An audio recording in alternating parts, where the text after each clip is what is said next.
The story begins with a girl so beautiful going into an office building that many onlookers are glazed to look at her. It is while she's walking into the offices that a young man comes up to question whether she was new to this place. He mentions that he works in the acoustic department and, while extremely casual, asks her to a drinking party that evening and adds that it's all right if people from other departments go too. She raises her hand with a ring on her finger, indicating that she is engaged and that she will not be going to the party. A wave of frustration washes over the young man as he realizes she's already taken. One of his friends, looking at the view, comments that he couldn't have really known anything about her engagement. With most of his time confined behind the walls of a recording studio, members of her team hardly ever venture out. Introducing her, Tuju Fuyuki is the team leader of the dealings team in a very busy company. As flashy and dressing as she is, he quips that this person actually is very competent at work and is highly visible within the company. They return to their work, and the young man never speaks of her husband, but assumes him to be some great being. In another corner of the office, a colleague shouts to someone, "Hara-kun." Hara is facing in that direction. His colleague warns him that he sent an email requesting a bug fix and asks if he can have a reply within an hour. Hara's brow furrows. Uncertain, when a woman approaches, he finds himself twiddling his hair and acts even more anxious. He greets her with a cheerful, "Good morning." He looks elsewhere, his face uneasy as he tries to ignore her. He types a note, quickly concerned that if anybody heard her, everybody will then know she is his wife. Tuju notices the tension and tells him not to worry because it's very early in the morning and there aren't so many people working in the office. She didn't get the chance to say more as another woman called after her for a particular meeting. Tuju replies that she'll go there right away. In this company, there is a serious prohibition on any romantic relationships between employees, but Tuju and Hera first knew about it after they already joined the company. So, when they got married at first, they went to inform the president about that, announcing it to nobody beforehand, to the shock of the president, who smiled and said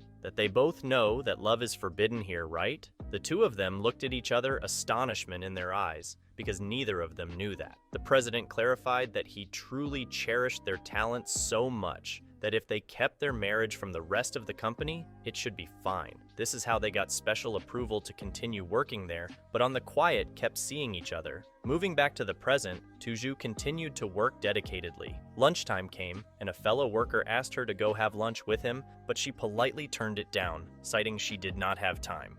Meanwhile, a woman approached Hera from the other side of the office and asked that he explain some issue regarding some piece of work for her. Tuju observed that Hera had not even taken a break. He approached Hera, reminding him that it was lunchtime and he should not overwork himself. The shame and feeling, however, was all the harder to bear, especially when the woman sitting next to him made light of the situation concerning a team leader from some other department coming all the way over to check on him. After lunch, Tuju returned to her department. She approached Hara, who was still hard at work, and asked if he had taken lunch and praised his effort, saying that the office was now mainly empty and thus need not worry. Hara was immersed in his task and really didn't have an idea how much time was going by, saying he was still not very sure about certain parts of his project. Tuju felt his frustration and quieted him down, assuring him that everything will be all right if he only did his best. Hera replied that he wanted to get it all done as soon as he could, so he suggested that they have something simple for dinner. He offered to cook and do the housework, while she smiled gratefully at him, considering herself to be his lifesaver. Though Hera normally enjoyed doing the housework himself, he thought that evening would be a great time for her to start taking over the chores, as it had been too long since they spent quality time talking. She had agreed to take up some of those responsibilities so that they might later have even more time together, maybe even intimate time. Tuju went out to buy groceries for dinner. When she finished shopping, the cashier asked if she needed a bag to carry her groceries, but she declined, showing her reusable bag. As she left the shop with her bags neatly packed, she felt several people gazing at her. Though a small reaction, it was noticeable to her. She just dismissed it. On arriving home, she began setting dinner, but couldn't think what to prepare. After much indecision, she settled on something rather odd-looking. Waiting for dinner to finish, she heard the dryer stop from its cycle. She went to check on the laundry and, while pulling out a shirt, was disappointed with the fact that it had shrunk. She lamented how the knit dress, which she liked, has been damaged and possibly would not fit anymore. She suddenly smelled something strange coming from the kitchen. Panic-stricken, she ran back to see her food burnt. Simultaneously, Hera went back home and was immediately pelted with the smell of something burnt. He smirks at the destroyed dinner, but Tuju stood there, embarrassed at the culinary disaster. She apologized at once and suggested that since they both have the day off tomorrow, they could go out for dinner. Hara, slightly amused and showing understanding, told her that it was okay and that they hadn't eaten out for ages anyway. He was enthusiastic at the idea, promised to find a good restaurant which would still be open late so that they could spend an intimate evening together. Tuju heaved a sigh in relief because the initial awkwardness had already passed. She seemed to take comfort in the fact that they could laugh together as it helped them in healing over the little mishaps, like when the food on her desk went bad. She understood that not everything was easy breezy in their lives, as keeping their marriage a secret from the rest of the office world was creating pressure that was very trying. However, despite all these external hindrances, the love they had in each other remained mighty, and they both became comforted with each of their moments spent together, no matter how small it was. She throws her arms around his neck from behind as he asks her what's wrong. She tells him that they can dine outside, but what about here? She raises her t-shirt and tells him to go to bed, and after the night, as day comes, she freaks out because they oversleep due to exhaustion.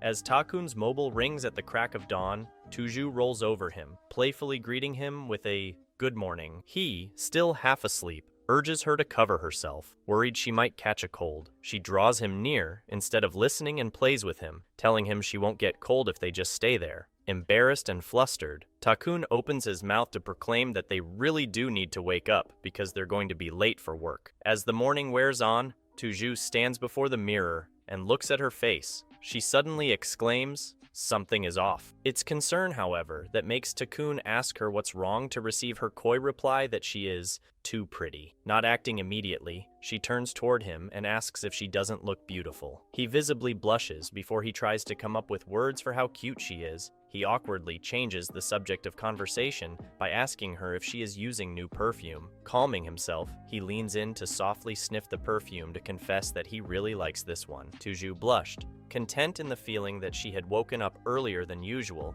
and prepared herself for the day, and now, even her husband had noticed it. As she entered the office, her colleague called out, greeting her with a compliment about perfume, stating that it smells great. Smiling, she says that if she'd known it was this nice, she would have smelled him more often too, since her perfume is only for her husband to smell. The colleague is shocked and feels a bit jealous as he withdraws. On his way up the escalator, Takun is engrossed on his phone, scrolling through some messages when suddenly, the girls in front glance back, suspiciously dot. They are accusing him of taking pictures of their skirts. Shocked and panicking, Takun tries desperately to explain that he wasn't doing such a thing. But the girls heat up further, now convinced of his guilt. And in that heat, a man approaches, asking what's going on. Girls tell him that Takun was taking pictures of them, and things then seem to begin getting out of control. At that moment, Tuju appears quite out of nowhere, asking the girls what they need from her husband. The girls leave in stunned silence. One of them cautiously inquires, "Really is he her husband?"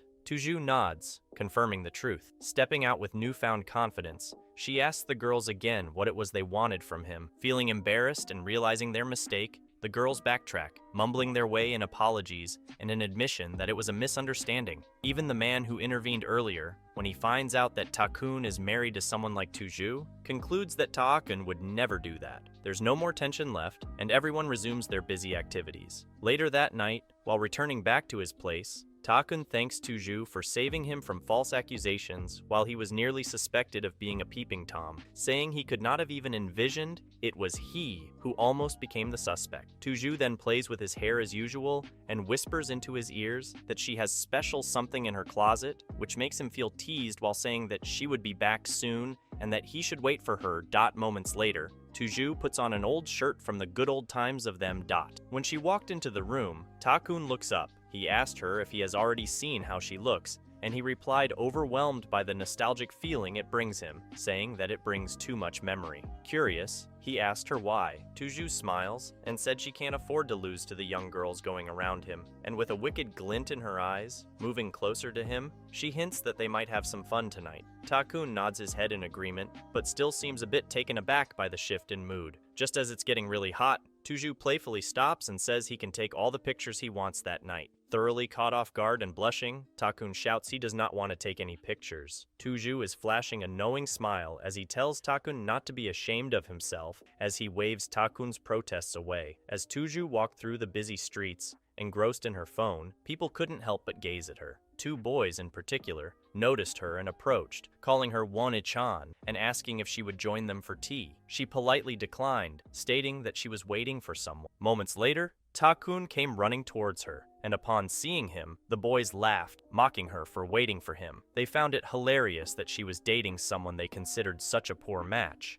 Takun, with a calm smile, agreed with them, shrugging off their comments. But the boys pressed on, asking if he wasn't ashamed to be seen walking beside her. Tuju, visibly fired up, shouted at them, defending Takun. She passionately explained that just because he wore simple clothes and didn't dye his hair didn't mean anything. He was the epitome of cleanliness, and to her, that was super cool. The boys, unfazed, laughed even harder, mocking her and suggesting she didn't care about how men looked at all. Sighing in frustration, she shot back that if they thought trendy clothes alone made them fashionable, then their thinking was pretty shallow. Her words caught them off guard, and they asked what was wrong with her. With confidence, she stated that if there was anything to be ashamed of, it would be walking with people like them. Takun, maintaining his composure, told them that he had no issue with them. However, one of the boys, infuriated by Tuju's sharp words, tried to attack her, saying she needed to mind her mouth. In response, she gracefully leaned down to avoid the attack, but before things escalated, Takun stepped in, grabbing the boy's hand with a smile. He calmly stated that they shouldn't lay a hand on his wife. The boy, startled by the revelation, quickly backed off, and both he and his friend ran away in fear. Takun, now relaxed, commented that he was glad he'd learned self-defense for moments like these. He then turned to Tuju, suggesting they move on. As they reached the subway, Tuju remarked how it was sometimes nice to leave the house and take the train for a date. However, as they approached the platform, they were shocked to see the overwhelming crowd. Realizing there must have been some event happening in the next town, they squeezed onto the packed train, standing so close to each other that their bodies were almost touching. Tuju, feeling a bit guilty, apologized to Takun for not suggesting they take the car instead, but Takun reassured her, saying it was perfectly fine. Tuju, on the other hand, was secretly happy to be so close to him, even in public. As the train moved along, Takun began to feel drowsy, and before long, he fell asleep while standing. Jolted awake, he quickly apologized, embarrassed by his sudden nap. Tuju Kama, seeing how exhausted he was, patted his head gently, telling him it was okay. She knew he had been working overtime just to make their date happen, and for that, she was deeply grateful. Smiling, she thanked him for his efforts, confessing that she had enjoyed the day immensely because of him. She then offered her shoulder, telling him to use her as a pillow and get some more rest. As they stood together, the soft sound of the moving train in the background, Takun couldn't shake the warmth of her gratitude from his mind. The day, though simple, had left a lasting impression on both of them. Takun was startled when he saw him pushing his body to the surface of the water and smiled happily at the beautiful fish. Then they turned around and let Takun look at them. He laughed, prompting her to ask what was so funny. He answered like a child. Out of interest, he asked her what she meant, but he just replied that she was beautiful. He turned around, suddenly grabbed her hand, and asked her to take a photo with him. However, when his eyes met the other person in the room, he suddenly felt scared. Takun saw his answer and asked what happened. He nervously replied that his friend was there. Takun is also worried, thinking one of them is Tanaka from his office. When they saw the two,